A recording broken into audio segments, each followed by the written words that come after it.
c'est la traduction de nos engagements en actes concrets. Et si bien que depuis 2022, le département s'est engagé dans une série de réformes. Et au nombre de ces réformes, il y a eu la révision de la loi portant protection du patrimoine culturel au Burkina Faso, une loi qui a été votée par l'hémicycle en 2023. Alors, la suite était l'adoption des textes d'application de cette loi, mais également un ensemble donc de mesures pour renforcer la protection du patrimoine culturel au Burkina Faso. Et c'est ainsi qu'en décembre 2023, justement, 11 de nos biens majeurs ont été acceptés sur la liste internationale des biens placés sous protection renforcée.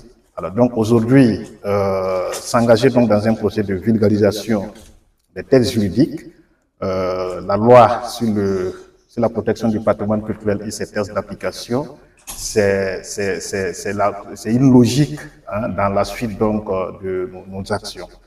Quand on dit un bien sous protection renforcée, en fait, ce sont des mesures de la Convention de 54 portant protection des biens culturels en cas de conflit armé, notamment une des mesures de son deuxième protocole, le protocole donc de 1999 que le Burkina Faso donc a ratifié. Et cela voudrait dire que tout bien qui est inscrit sur cette liste est placé sous la protection de la communauté internationale. C'est-à-dire que si vous intentez ou du moins vous détruisez un des biens de la liste internationale des biens sous protection renforcée, c'est les instruments juridiques en lien avec le droit international humanitaire donc qui s'appliquent et vous êtes passible donc de procédures pénales devant la Cour pénale internationale.